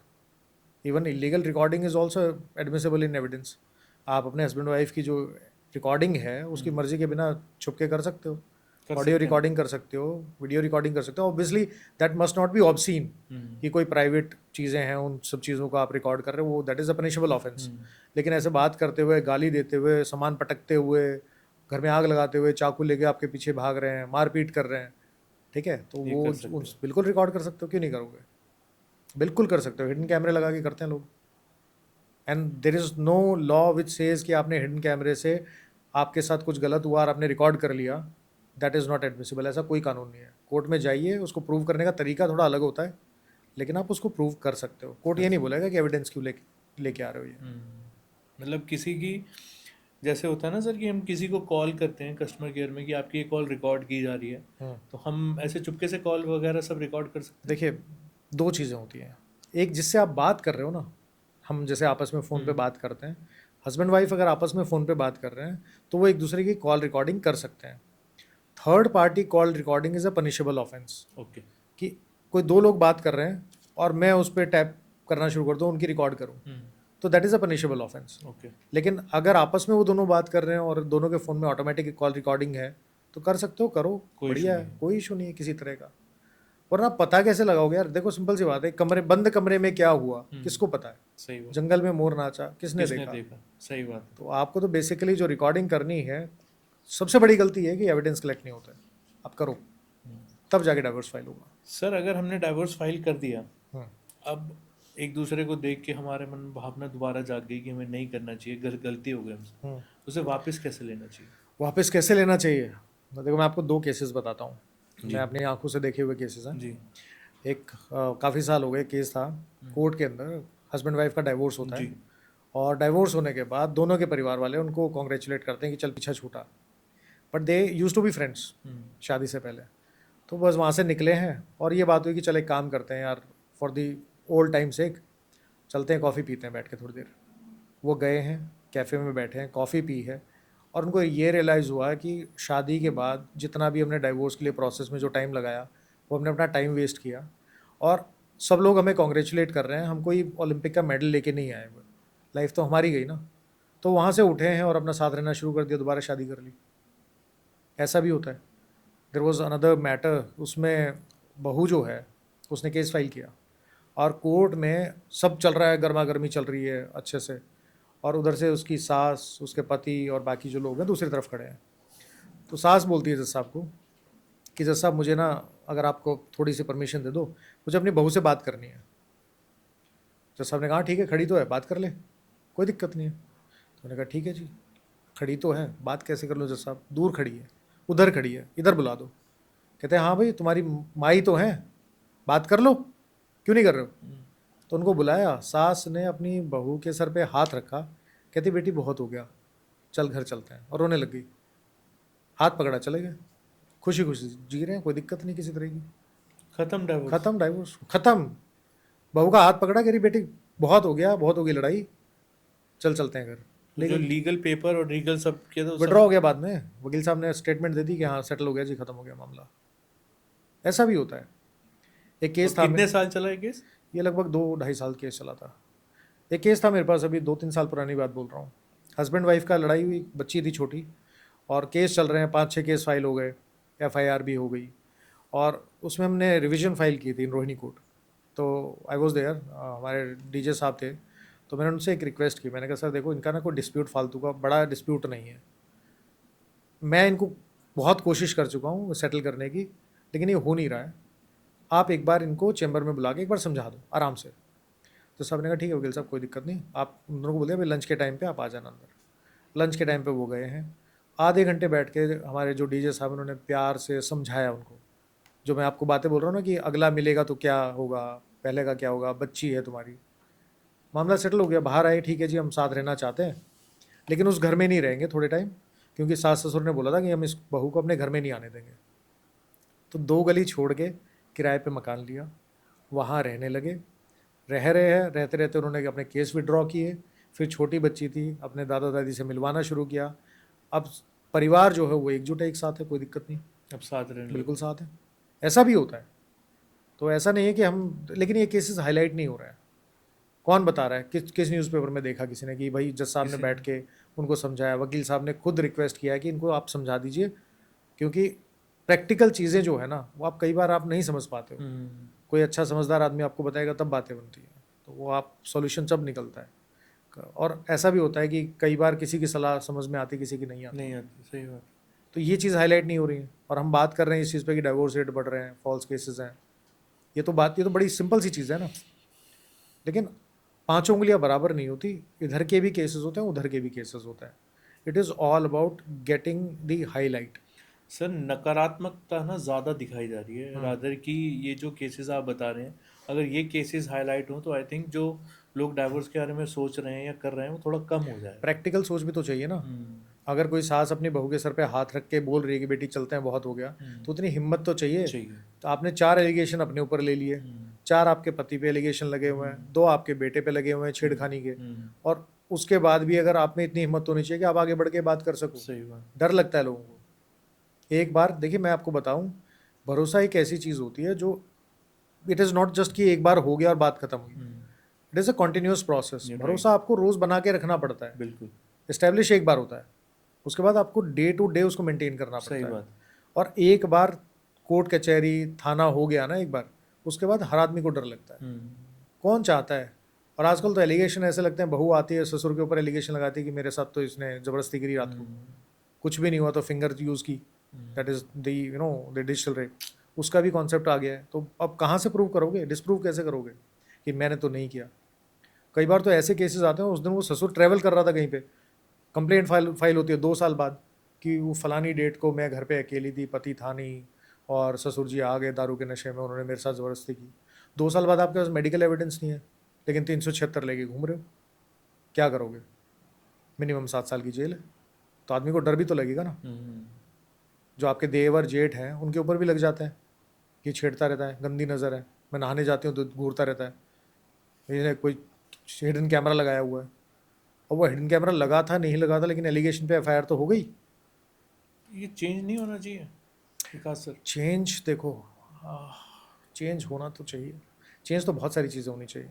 मैं एक बात मानता हूँ कि जो जेन्युइन विक्टिम है ना, उनको न्याय मिलना चाहिए। जिन्होंने जेन्युइनली किसी के साथ गलत किया है, उन लोगों को सज़ा मिलनी चाहिए। बिल्कुल सही बात। इसके साथ में जो लोग झूठे केस करते हैं उनको भी सज़ा बराबर मिलनी चाहिए। लेकिन ये इम्प्लीमेंटेशन नहीं हो रहा है, and this is the biggest problem. लोगों में कानून का डर नहीं है, इसलिए जिसका जो मन करता है वो एलिगेशन लगा देता है। सही बात। तो जब तक वो कानून का डर नहीं होगा, इसका कोई सॉल्यूशन नहीं निकलेगा। पुलिस, हस्बैंड वाइफ दोनों जाते हैं कोर्ट के, पुलिस में जाते हैं, थाने में, और सेम एलिगेशन लगाते हैं कि इसने मुझे मारा। हस्बैंड भी बोल रहा है, वाइफ भी बोल रही है। वाइफ की कंप्लेंट पे एफआईआर हो जाएगी, हस्बैंड की कंप्लेंट पे वो कई साल चक्कर काटेगा, एफआईआर नहीं होगी। काटता रहेगा। क्यों सर? पुलिस वालों से पूछो कि क्यों नहीं करते हो। कानून, सुप्रीम कोर्ट ने तो बोला है कॉग्निजेबल ऑफेंस मेड आउट हो एफआईआर करो, लेकिन तुम चक्कर काटते रह जाओगे। एफआईआर करवा के दिखा दो। बहुत कम केसेस होते हैं। करप्शन भी तो है ना, रिलक्टेंस है। फिल्मों में इतना दिखा दिया मर्द को दर्द नहीं होता। अब जिस मर्द को दर्द हो रहा हो तो बाकी लोग कहते हैं मर्द है, छोड़ना, दर्द नहीं हो रहा, फालतू का नाटक मार रहा है। ऐसा नहीं है। This is not the situation. हर आदमी के साथ प्रॉब्लम है ना। You have to treat the other person as a human being. जब तक आप उसको ऐसे ट्रीट नहीं करोगे, तब तक आप न्याय की बात नहीं कर सकते। न्याय बराबर हो। बराबर। कृष्ण भगवान ने भी बोला है, यही चीज़ थी कि न्याय अगर हो तो आधा दो, यदि उसमें भी कोई बाधा हो तो दे दो केवल 5 ग्राम। तो आज की डेट में जिनके अगेंस्ट फॉल्स एलिगेशन लग रहे हैं, वो ये कह रहे हैं कि चलो जी आप इसको सज़ा नहीं कर रहे हो, हम मान सकते हैं, लेकिन एटलीस्ट इतना तो रखो कि इन फॉल्स एलिगेशन के चक्कर में मुझे और मेरे परिवार को किसी तरीके से मत घसीटो। उतना हैरेसमेंट नहीं होना चाहिए। वो भी नहीं मिल रहा है। लेकिन ऐसे जिन पे फॉल्स एलिगेशन लगा है उनके 4-4, 5-5, 10-10 साल खराब हो गए, उसकी भरपाई नहीं होती। कौन करेगा? उसकी कोई नहीं करेगा। तो उनका क्या होगा? कुछ नहीं होगा। क्या होगा? खत्म जिंदगी। जिंदगी क्यों खत्म हो गई? उसके बाद जो बाकी की जिंदगी जियो। लेकिन वो जो 10 साल उसके प्राइम के थे या पीक के थे, वो तो खत्म हो गए। कंपनसेशन नहीं मिलती है। हमारे कानून में कंपनसेशन का कॉन्सेप्ट है, लेकिन विक्टिम कंपनसेशन जो है वो मिलती है जब आपने एफआईआर करवा दी, आपका केस चल रहा है। अगर आप किसी को झूठा प्रूव करते हो, आप, हमारे देश का कानून ऐसा है कि हाथी को हाथी प्रूव करने के लिए पहले 8 साल चाहिए मिनिमम। फिर आपने मान लीजिए प्रूव नहीं किया, हाथी को हाथी प्रूव नहीं हुआ, सुप्रीम कोर्ट तक चले जाएंगे। आपकी वाइफ ने आपके अगेंस्ट झूठे एलिगेशन लगा दिए, आपने लड़ झगड़ के बढ़िया तरीके से केस लड़ा, 7-8 साल बाद आप बरी हो गए। अब उस झूठे केस के लिए उसका प्रोसिक्यूशन होना चाहिए, उसके लिए एक अलग केस आएगा। आप में हिम्मत बची है अगले 8 साल और लड़ोगे? नहीं लड़ोगे। तब तक वो अपील कर देगी, हाई कोर्ट में केस चल रहा है जी, सुप्रीम कोर्ट में केस चल रहा है, 20 साल लड़ते रह जाओगे। उसके बाद हो जाएगा एक छोड़ना यार, जाते हैं हरिद्वार गंगा किनारे जाके रहेंगे। ऑप्शन नहीं है आपके पास। There are so many hurdles. और ये हर्डल अगर हम झूठे केसेस में हस्बैंड के अगेंस्ट मानते हैं, तो इसी तरीके के हर्डल उन फीमेल्स के साथ भी होते हैं जो रूरल एरियाज़ में रोज़ पिट रही हैं, रोज़ मार खा रही हैं, लेकिन पुलिस स्टेशन में जाके एफआईआर नहीं कर पा रही हैं। दोनों तरह की सिचुएशन बता रहा हूँ आपको। हम एक भारत में नहीं रहते हैं, हम हर स्टेट के अंदर, कम से कम हर स्टेट के अंदर 5-5 भारत हैं। सही बात। रूरल एरिया में कम्युनिटी वाइज डिफरेंस है। कई कम्युनिटी ऐसी हैं जो वैसे हिंदू हैं लेकिन उनके कस्टम्स ऐसे हैं कि एक से ज़्यादा शादियाँ होती हैं। लेकिन बाईगेमी अगर एक आदमी जो हिंदू है अगर एक स्पाउस के रहते हुए दूसरे शादी कर ले तो बाईगेमी का ऑफेंस बनता है, जेल है उसमें। लेकिन दूसरे रिलीजन के लोगों के साथ नहीं है ऐसा। अब मुस्लिम फीमेल के साथ क्या एट्रोसिटी नहीं होती है? ये अपने आप में क्रुएलिटी है कि पति दूसरी लेके आ गया। सही, this is implicit. You cannot have a dignified life. बिल्कुल सही बात। ठीक है, लेकिन चल रहा है। यही सिचुएशन है रूरल एरियाज में। जिन फीमेल्स के साथ मारपीट हो रही है वो जब कहती है कि मुझे पुलिस स्टेशन जाना है तो उसी के घर वाले कहते हैं कि बदनामी हो जाएगी, कौन इतने गंदे एलिगेशन लगाएगा, कैसे करेंगे, कैसे नहीं करेंगे, यहीं बैठो, यहीं सॉर्ट आउट कर लो, पंचायत कर लेते हैं, लिखित पढ़ित करो, जाओ तुम अपने घर में अपने घर। बहुत बार तो कॉन्फिडेंस लूज हो जाता है कि मैं अगर लड़ने के लिए अपने हक के लिए लड़ूंगी तो मुझे कुछ मिलेगा नहीं। और यही अर्बन एरियाज में आ जाओ जहाँ फॉल्स केसेस हो रहे हैं, जहाँ भाई साहब आप पैसे भी कमा रहे हो, एडवोकेट को, लॉयर को फीस भी दे रहे हो, पढ़े लिखे भी हो, और ज़्यादा पैसा कमा सकते हो, लेकिन पति से पैसा चाहिए। और पति से पैसा कैसे मिलेगा जी? पहले पति के भाई को लपेट दो, बहन को लपेट दो, बाकियों के अगेंस्ट एलिगेशन लगा दो, सबको लपेट दो, सबको लपेट दो। तो अलग अलग, जब आप अलग अलग भारत में रह रहे हो तो आपको बैलेंस करके चलना पड़ेगा। सेंसिटाइजेशन जो है ना, पुलिस की ट्रेनिंग जो है वो बहुत ज़रूरी है इस चीज़ के लिए। अभी रिसेंटली सुप्रीम कोर्ट में, इलाहाबाद हाई कोर्ट ने गाइडलाइन दी फैमिली मैटर्स में, क्योंकि ये बहुत हाईलाइट केस था, अभी पिछले एक हफ्ते की पहले की बात बता रहा हूँ। और सुप्रीम कोर्ट ने ये भी बोला है कि फीमेल जो वाइफ है कि वो पब्लिक अपॉलॉजी लिख के पब्लिश करवाएगी इंग्लिश और हिंदी न्यूज़पेपर में। लेकिन एक गाइडलाइन उसमें ये भी आई है कि जब भी मैट्रिमोनियल की ऐसे FIR होती है 498 से दहेज से रिलेटेड, जैसे अगर कोई भी ऐसी FIR होती है तो उस सिचुएशन में पुलिस 2 महीने तक अरेस्ट नहीं करेगी। ये 3-4 दिन पुरानी बात है, 3-4 दिन पुरानी, क्योंकि कोर्ट भी समझ रहा है कि प्रॉब्लम है। There is victimisation of one gender, जिसको हम अज्यूम करके चलते हैं कि सिर्फ विक्टिम हो सकती हैं, और दूसरी तरफ हम दूसरे जेंडर को बोलते हैं कि these are only the aggressors irrespective of the evidence and without considering the harsh reality of the world। Situation की बात कर रहा हूँ मैं आपको। आपने मान लिया आदमी है तो ये सिर्फ और सिर्फ एट्रोसिटी कर सकता है, इसके साथ होगी नहीं। सही बात। आप प्रिजम्पशन पे खेल रहे हो। लेकिन कोर्ट में इस तरह के केसेस आ रहे हैं तो कोर्ट भी अपनी तरफ से कोशिश तो करता ही है। अरणेश कुमार की जजमेंट आई थी, सुप्रीम कोर्ट ने स्पेशली बोला कि 7 साल से नीचे का कोई भी ऐसा कोई केस है जिसमें 7 साल से नीचे की जेल है, स्पेशली मैट्रिमोनियल। बाद में उन्होंने चीटिंग को भी इंक्लूड कर दिया उसमें कि मैट्रिमोनियल केसेस में आया था ऑर्डर। तो उन्होंने बोला कि भाई इसमें अरेस्ट करने की रिक्वायरमेंट नहीं, आप नोटिस दो, इन्वेस्टिगेशन ज्वाइन करो, काम खत्म। कितना इंप्लीमेंट हो रहा है? इंप्लीमेंट ही तो नहीं होता, इंप्लीमेंट नहीं हो रहा ना। सुप्रीम कोर्ट ने तो किया है, और बहुत सारी जजमेंट ऐसी आई हैं जो उन्होंने बोला है कि क्या कितनी बार समझाना पड़ेगा। सुप्रीम कोर्ट की ये भी कमेंट है, कितनी बार हम बताएं, करो ना। हम एक तरफ चलो, मैं जो करने वाले हैं वो करनी। देखो मैं आपको एक चीज़ बताता हूँ, I am a criminal lawyer, okay. Criminal law में एक कॉन्सेप्ट है बेल। किसी के अगेंस्ट FIR हो गई तो आप एंटिसिपेटरी बेल फाइल कर सकते हो, आप रेगुलर बेल फाइल कर सकते हो, और प्रिजम्पशन ऑफ इनोसेंस, कि आपको माना जाएगा कि आप बेगुनाह हो। ये तो सरकार की और प्रोसिक्यूशन की ड्यूटी है प्रूव करना कि ये केस आपने ये ऑफेंस या क्राइम कमिट किया है बियॉन्ड ऑल रीजनेबल डाउट्स। ये उनकी ड्यूटी है, आप बेगुनाह माने जाओगे। लेकिन उसके बाद भी आपको बेल नहीं मिलती है। आप बैलेंस देखो कहाँ टूट रहा है। ये मानना प्रिजम्पशन कि आप इनोसेंट हो, वो कैसे प्रैक्टिकली एप्लीकेबल होगा जब आपको बेल मिलेगी, लेकिन बेल आपको मिल नहीं रही है। इसका मतलब प्राइमा फेसी कोर्ट के ऑर्डर से पहले ही कि आपने क्राइम किया हुआ है, आपको मान के चल दिया कि आप ही क्रिमिनल हो, जेल में बैठे रहो। कितना डिफरेंस है, 180 डिग्री का डिफरेंस है। बिल्कुल। तो जब तक ये इम्प्लीमेंट नहीं होंगे चीज़ें, तब तक न्याय मिलना बहुत मुश्किल है, और न्याय हमारे देश में बहुत महंगा है, बहुत ही महंगा है। ये बात तो सही है सर। जो ईसाई कपल्स होते हैं, क्या आज भी वो 1800 के लॉ से बाउंड है? हाँ। कैसे? जब हमारी आज़ादी से पहले ये कानून बना था, जो क्रिश्चियन मैरिज एक्ट है, वो बना था, वो आज भी एप्लीकेबल है। तो उस टाइम पे जो सिचुएशन, तो क्यों का जवाब नहीं है मेरे पास, क्योंकि आप जैसे लोगों ने और बाकी हम जैसे लोगों ने वोट दे के कुछ लोगों को आगे भेज दिया एज ए रिप्रेजेंटेटिव, और वो इतनी कहते हैं कि जहमत नहीं उठा रहे हैं कि वो इस चीज़ पे काम करें। 1947 में जब हमारा देश आज़ाद हुआ तो उस टाइम जितने भी अंग्रेज़ों के बनाए हुए कानून थे वो सारे हट जाने चाहिए थे, लेकिन आज भी उन्हीं जो प्री कॉलोनियल कानून है ना, हम उनकी गठरी, उनका बोझा लेके ढो रहे हैं। इसके बहुत सारे एग्जाम्पल हैं। आपका कॉन्ट्रैक्ट एक्ट बहुत पुराना है, 1872 का है। ईजमेंट एक्ट 1881 का है। सिविल प्रोसीजर कोड 1908 का चल रहा है आज भी। Christian marriage act pre independence है। Parsi marriage act pre independence 1936 का चल रहा है।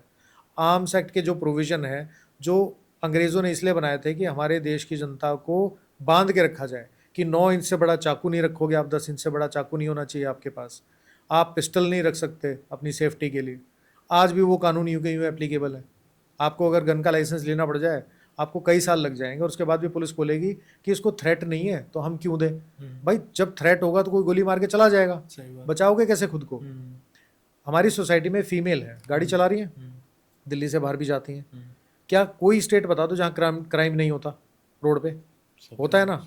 अगर किसी फीमेल के साथ कोई बदतमीजी हो जाती है, ऑन रोड कोई डकैती हो गई, रॉबरी हो गई, किसी भी कुछ गलत करने की मंशा से कोई पीछे पड़ जाए, तो क्या उसको अधिकार नहीं है कि खुद को बचा सके? आप अपनी फैमिली के साथ जा रहे हो, बच्चों के साथ जा रहे हो, सामने से कोई कट्टा लेके आएगा तो आप उससे कैसे लड़ोगे? डंडे से लड़ोगे क्या? ये आपका फंडामेंटल राइट है टू सेव योर सेल्फ। सही बात। लेकिन आप पिस्टल का लाइसेंस लेके दिखा दो, आपके कई साल, मैं बता रहा हूँ, धक्के खा लोगे।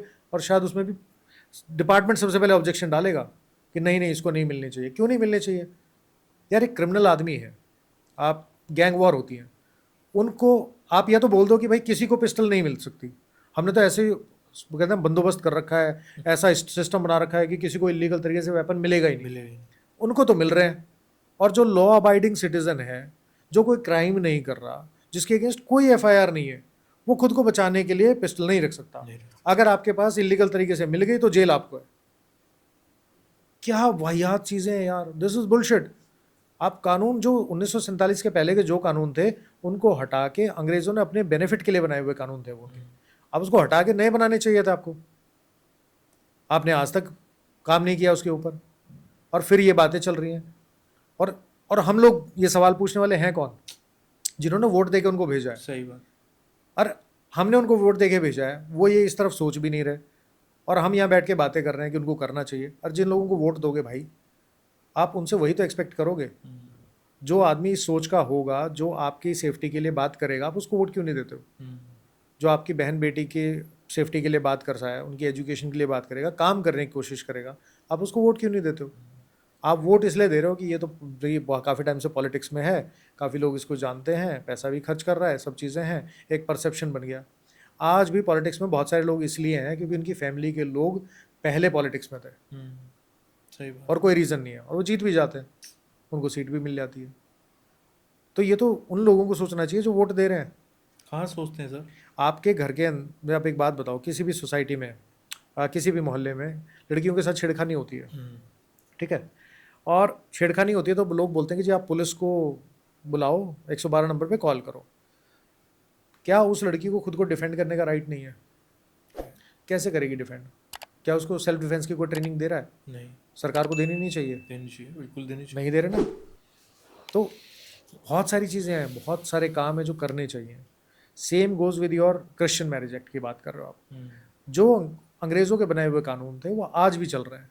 क्यों चल रहे हैं? क्योंकि सरकार ने इतनी कहते हैं पॉलिटिकल विल नहीं है उनके पास कि इसको चेंज कर दिया जाए, तो चल रहे हैं। पारसी में भी ऐसे ही है कि कोर्ट उसे डिसाइड नहीं करता, पारसी समुदाय डिसाइड करता है। नहीं, उसका प्रतिनिधि डिसाइड नहीं, ऐसा नहीं होता। पारसी जो है ना, वो बहुत क्लोज नेटेड स्मॉल कम्युनिटी है, ठीक। तो उनका जो कोर्ट होता है ना, बेसिकली जर्नली वो अलग कोर्ट होता है। जो प्रेजाइडिंग ऑफिसर है वो जज है। लेकिन पारसी कम्युनिटी में डाइवोर्स अगर लेना, कोई मैट्रिमोनियल डिस्प्यूट पड़ गया, तो उनकी कम्युनिटी के 5 लोगों को, जनरली 5 लोगों को, डेलीगेट्स को बुलाया जाता है, जो जज साहब को असिस्ट करते हैं, कोर्ट को असिस्ट करते हैं। ऐसा क्यों सर? कानून है ना, 1936 का कानून बना हुआ। जब कानून में जो लिखा है वो माना जाएगा, ये ध्यान रखिएगा इस चीज़ के लिए। आपकी मेरी मॉरल 2025 में है तो क्या फ़र्क पड़ता है? 9 साल बाद 100 साल हो जाएंगे। मैं आपको 1872 की बात बोल रहा हूँ, आप 1936 पे घूम रहे हो यार। उससे भी पुरानी बात बोल रहा हूँ ना, उससे पुराने कानून बने हुए ना।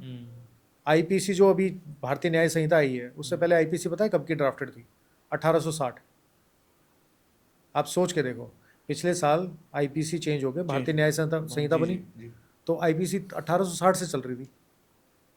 तो सिचुएशन ये है कि पारसी समुदाय के अंदर भी उन डेलीगेट्स को बुलाया जाता है, वो एडवाइस करते हैं, कानून है, और जब तक ये कानून रहेगा तब तक ये ऐसा ही चलता रहेगा।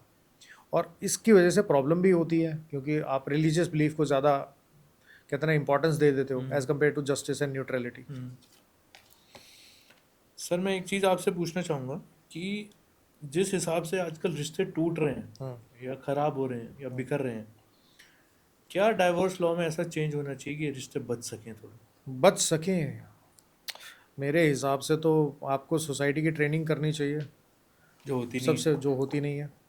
मैंने आपको बार बार एक बात बोली कि ओरिजिनली हमारे घर में भी बात होती है। My mother is illiterate. उनकी एक लाइन है जो मैं आपको बता रहा हूँ, वो कहती हैं या तो शादी करो मत, मना कर दो पहले ही नहीं करनी, और की तो फिर निभाओ। ऐसा नहीं होना चाहिए। इट इज़ लाइक कि आपने किसी बच्चे को गोद ले लिया एक तरीके से और बाद में बोलो कि I can't maintain that child. ऐसा नहीं होना चाहिए। आपका डिसीज़न है, यू ओन योर डिसीज़न। तो शादी बच सके इसका तो देखो कोई यूनिवर्सल फार्मूला नहीं है। पूरी दुनिया में एक भी सोसाइटी ऐसी नहीं है, एक भी रिलीजन ऐसा नहीं है, एक भी कम्युनिटी ऐसी नहीं है जहाँ डाइवोर्स नहीं होते हैं और जहाँ सब मना कर दें कि डाइवोर्स नहीं हो सकता है। गलती किसी से भी हो सकती है। कई बार आप गलत पार्टनर चूज़ कर लेते हो, कई बार थोड़ा सा कहते हैं ना दबाव में आगे कर लेते हो, कोई भी रीज़न हो सकता है, या मिसकंसेप्शन होता है, सामने वाला ही आपके पीछे पड़ा हो। रियलिटी तो शादी के बाद पता लगती है। तो उस सिचुएशन में गलती भी हो सकती है, तो आप बिल्कुल ज़ीरो तो नहीं कर सकते ना इसको। लेकिन हाँ, सोसाइटी की ट्रेनिंग होनी चाहिए कि एटलीस्ट अगर आप शादी में हो तो डोंट मेक योर मैरिज अगली, अगर आप डाइवोर्स लेना चाहते हो डोंट मेक इट अगली। ये ट्रेनिंग होनी चाहिए। और जो फैमिली कोर्ट है that has to change. Family court का चेंज होना बहुत ज़रूरी है। आप कभी गए हो फैमिली कोर्ट में? नहीं सर। ठीक है। फैमिली कोर्ट में आपको जो माहौल है ना, वो घर का माहौल मिलना चाहिए, एक कॉन्सिलिएशन वाला। लेकिन it seems more of a battle ground. लड़ाई सी चल रही है, वहाँ से कुछ एलिगेशन आ रहे हैं, इधर से कुछ एलिगेशन आ रहे हैं। आप डाइवोर्स लेना चाहते हो, नहीं रहते हो। मैं कई सारे हमारे मतलब जानकार हैं, जज साहब हैं, उनका बड़ा सिंपल फंडा है। वो पहला एक ही क्वेश्चन पूछते हैं, साथ रह सकते हो? नहीं रह सकते। डाइवोर्स लेना है, कोई और ऑप्शन नहीं है, बैठ के बात कर लो, किस ग्राउंड पे लोगे, किस सिचुएशन में लोगे, क्या कंडीशंस हैं, मीडिएशन में जाओ, जाओ बैठो। Simple question. और इसी तरीके से आप देखोगे यूएस के अंदर डाइवोर्स लेना is quite easy. The asset distribution is difficult, क्योंकि अगर आप यहाँ एलिमनी की बात करते हो तो यूएस में तो कानून ये है कि हस्बैंड वाइफ का अगर प्रीनप नहीं है तो जो भी एसेट्स हैं उनके वो इक्वल डिवाइड हो जाएंगे, आधे इसके आधे इसके। अब चाहे एक ने $1 बिलियन कमाए थे, एक ने $100 कमाए थे, मिलेंगे बराबर। ठीक है। वो जनरली जब है जब प्रीनप नहीं है। इंडिया में मेंटेनेंस और एलिमनी है, यहाँ प्रॉपर्टी डिवीजन नहीं होता है। तो every system has a loophole, every system has a problem. India के जो फैमिली कोर्ट हैं, बहुत जजमेंट है सुप्रीम कोर्ट की, हाई कोर्ट्स की, कि ऐसा होना चाहिए। लेकिन हार्श रियलिटी ये है कि वहाँ पे आपको महाभारत देखने को ज़्यादा मिलती है एज़ कम्पेयर टू कि एक सुलझे हुए तरीके से आप किसी मैटर को रिजॉल्व कर सको। सर दोनों को सेम समझा जाता है या फीमेल को ज़्यादा समझा जाता है और मेल की बात को दबा दिया जाता है? कानून ऐसा है कि जिसमें जनरली फीमेल्स को प्रेफरेंस मिलती है। जनरली 90 नॉट जनरली बट 99% चाहे किसी ने फीमेल्स भी को, केस फाइल किया हो, चाहे किसी ने भी केस फाइल किया हो, फीमेल को प्रेफरेंस मिलती है, क्योंकि कानून ऐसे है। तो अगर हस्बैंड ने डाइवोर्स के लिए फाइल किया है तो भी उसको एलिमनी देनी पड़ेगी? बिल्कुल, डिस्क्रिशन है कोर्ट का, एलिमनी इज़ अ डिस्क्रिशन। लेकिन generally majority of the cases जो डिसाइड होते हैं, मेजॉरिटी ऑफ द केसेस उसमें एलिमनी देनी पड़ती है। सर कोई आपने ऐसा वियर्ड केस कभी हैंडल किया हो जो बिल्कुल ही अटपटा सा हो? मेजॉरिटी अटपटे ही आते हैं। अभी मेरे पास 5-6 साल पहले की बात है, there was a male and a female. वो आते हैं, उनके 4 बच्चे थे और वो ऑफिस में बैठे हुए थे। व्हेन आई रीच्ड ऑफिस तो आए, बैठे, बात की, तो मुझे लगा कि कुछ होगा इनका, प्रॉपर्टी की डिस्कस करने आएंगे, बच्चे लेके आए हुए हैं साथ में। तो बैठे साथ में, तो कहते हैं कि जी हमें शादी करनी है।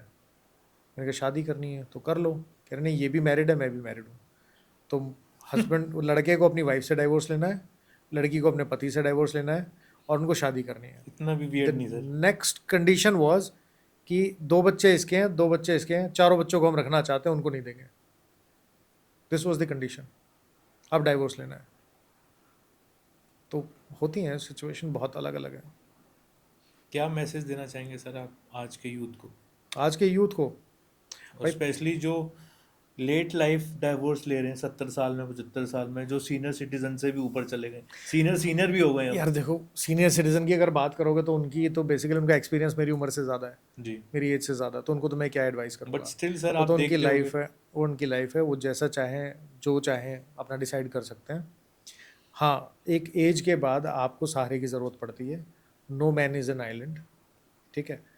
अगर आप चाहते हो कि बिल्कुल अलग ही अकेले ही रहना, तो चूज़ है लोनली लाइफ, अलोन लाइफ, तो वो अलग आपका डिसीज़न है।